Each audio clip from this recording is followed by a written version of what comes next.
Tem dias que sou assolado por um sentimento nostálgico por momentos que não vivi, pessoas que não conheci e lugares que não visitei.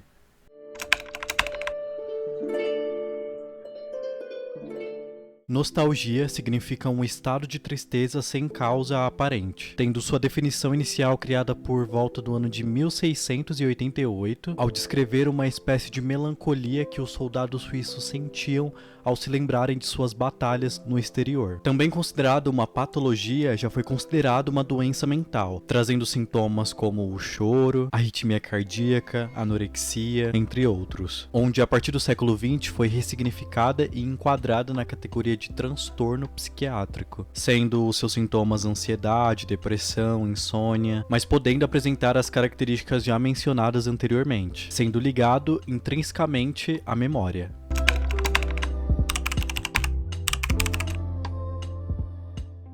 Com as guerras já estando no passado, dando espaço para a fertilidade do capitalismo, seguido pelo consumismo do imperialismo norte-americano, transformou o que antes era uma palavra negativa em uma forma de rememorar, reviver uma experiência individual ou coletiva que lhe trouxe um conjunto de sensações já experienciadas, se estabelecendo como um termo relacionado ao voltar no tempo, reviver um momento considerado bom num contexto sociocultural. A instrumentalização da nostalgia já existia até então, visto que o cinema da Alemanha nazista se especializou justamente nesse espectro fundamental da nostalgia, se especializando na questão de experienciar o passado através do cinema, com os seus filmes de guerras que possuem as suas características utilizadas até mesmo na modernidade. É importante lembrar que nesse período das guerras, até um pouco antes de 1914, o cinema ainda estava nas fraldas, já que ele foi criado por volta de 1895, onde com o passar dos anos desenvolveria sua estrutura comercial e construindo o que no futuro seria uma geração que envelheceria e a partir da ressignificação da nostalgia reexperienciar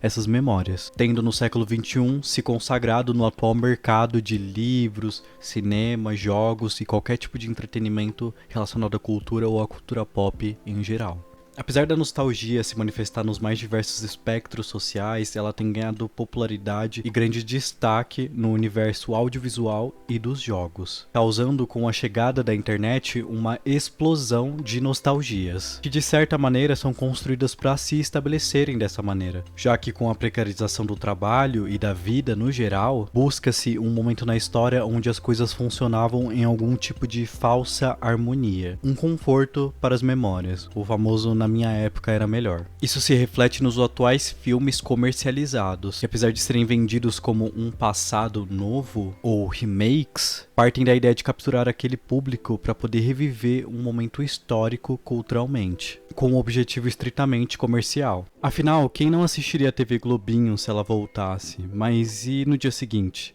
E depois? O objetivo é uma sensação instantânea que muitas vezes é mal simulada. No fim, dinheiro é dinheiro, não importa o público, podendo ter uma reação tanto positiva quanto ultra negativa, como ocorre com A Pequena Sereia, que apesar do objetivo ser trazer mudanças, na verdade parte de um ideal puramente comercial, tentando de alguma forma mixar as gerações ou migrá-las a uma realidade diferente do qual viviam seus pais. Dificilmente alguma produtora demonstra um real interesse em fazer algum trabalho realmente relevante e de qualidade, sendo a Paramount uma das poucas exceções com o caso da modelagem do Sonic. O apelo da memória do espectador, tanto como recurso narrativo, quanto como retomada da audiência, existindo uma reciclagem de conteúdos que são reproduzidos apesar de anos de sua conclusão, como ocorre, por exemplo, aqui no Brasil com obras como Chaves, Eu, a Patroa e as Crianças, Todo Mundo Odeia o Chris, As Visões da Raven, além dos desenhos clássicos da infância como As Meninas Superpoderosas ou Super Choque, assim como também ocorre com as telenovelas mexicanas, por exemplo, ou Vale a Pena Ver de Novo, da Globo, mantendo o consumo dos fãs já existentes e cultivando um possível novo público que, quando capturado, recria-se a possibilidade de uma rememoração através da familiaridade, os remakes ou spin-offs, sendo através da repetição uma forma de preencher espaços que poderiam ser ocupados com novos conteúdos que se tornam inviáveis devido às condições financeiras. Havendo também o risco, ao criar um material novo, uma perda financeira sem precedentes, existindo esse apego ao passado culturalmente amado e reproduzindo uma certa estrutura narrativa, transformando o tempo, além de mercadoria, como um espaço retornável, capaz de ser moldado a favor de um indivíduo ou coletivo. Para Kant, o desejo do nostálgico não é o lugar da sua juventude, mas a própria juventude, a própria infância, conectada a um mundo passado onde tudo é irrecuperável. Voltando à sua terra, o nostálgico continua a ser infeliz, pois lá encontra as pessoas e coisas que não mais se parecem com o que haviam sido.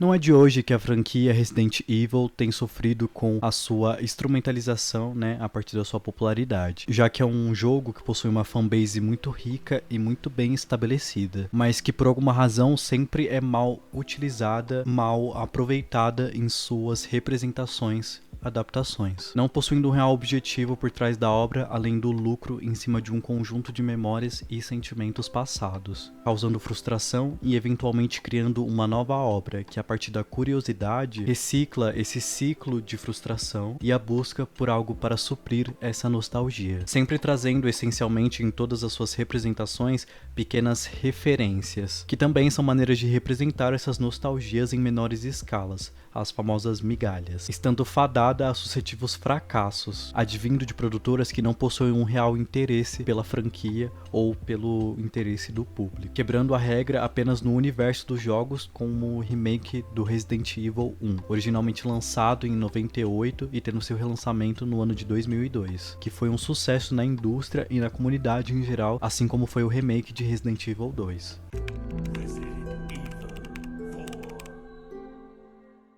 No dia 11 de janeiro de 2005, Resident Evil 4 era lançado através da Nintendo GameCube, sendo mais tarde distribuído em todas as plataformas possíveis, sendo um jogo reverenciado por sua otimização, bem como a inovação de gameplay, que revolucionou o que antes era a indústria dos games. Apesar do sucesso que obteve logo em seu primeiro lançamento, em 1996, o tempo fez com que a forma que foi utilizada em suas sequências de 98 e 99 saturassem, chegando a um dilema quanto ao seu futuro na indústria, existindo a necessidade de criar-se algo novo como forma de captar público, mas também trazer uma experiência familiar referente aos outros jogos, passando-se 6 anos desde o lançamento do terceiro jogo, focando no desenvolvimento de uma nova visão da indústria de games, bem como dos acontecimentos da própria história do Resident Evil, sendo essencialmente necessário visto que o Shinji Mikami, um dos pais da franquia, enfatizou que as baixas vendas dos jogos afetaram diretamente nessa mudança de perspectiva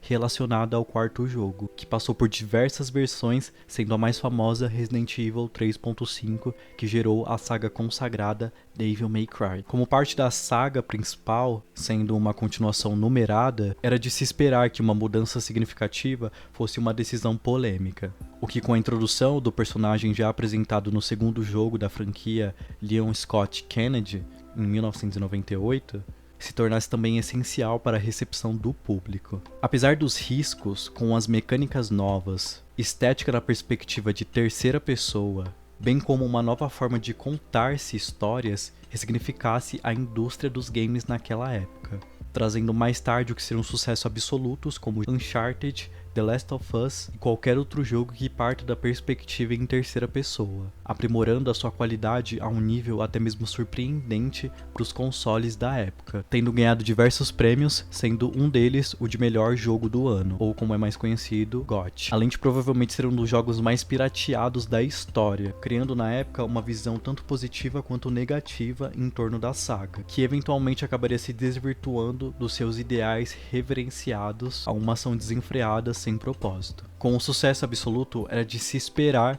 que o jogo se tornasse um clássico e a figura de Leon Kennedy se tornasse totalmente popular na cultura pop, se tornando um marco na memória daqueles que o jogaram mesmo fazendo 18 anos do seu lançamento, tendo no ano de 2023 o lançamento do seu tão aclamado remake. É o Wesker vai aparecer? Ah, o Krauser. É o Krauser. O Wesker não. Eu gosto do Krauser, cara. Pena que ele aparece pouco na franquia.